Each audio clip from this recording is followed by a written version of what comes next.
Bonjour.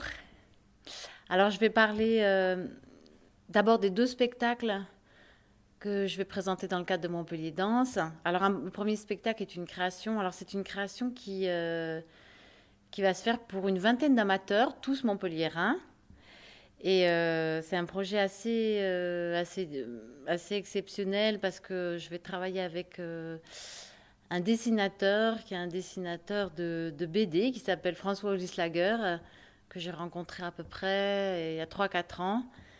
Et François va donc intervenir dans ce spectacle presque comme un scénographe, puisque c'est lui qui va à la fois dessiner à la fois et les amateurs et toute une sorte d'espace autour des amateurs.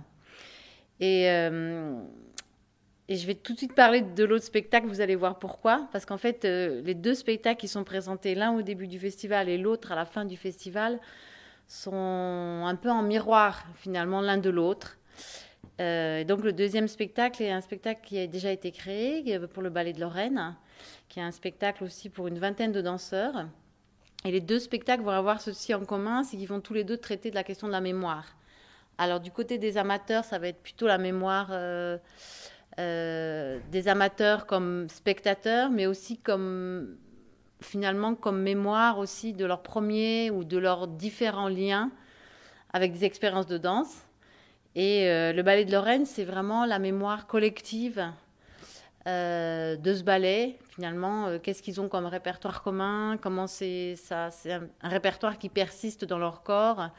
Comment est-ce que ce répertoire commun constitue aussi une sorte de collectif, un héritage commun qu'ils ont ensemble et qu'ils partagent et qu'ils continuent à faire vivre.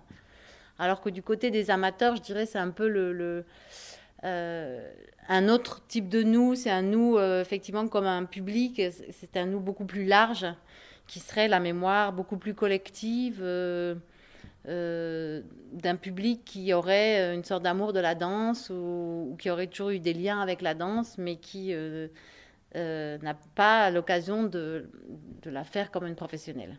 Voilà, donc il y a ces deux spectacles. Donc le premier spectacle s'appelle Qu'est-ce qui nous arrive, donc avec les amateurs au théâtre de l'Agora.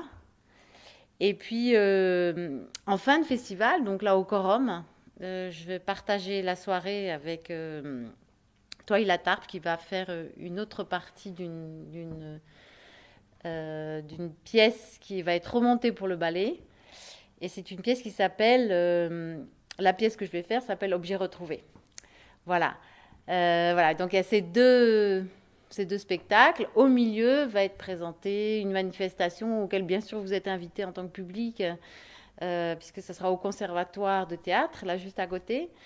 Et c'est une sorte de rassemblement, de grande réunion qui s'appelle School, où il y aura plusieurs écoles européennes. C'est un projet qui est soutenu par la compagnie d'Emmanuel Huyn, qui s'appelle Compagnie MUA.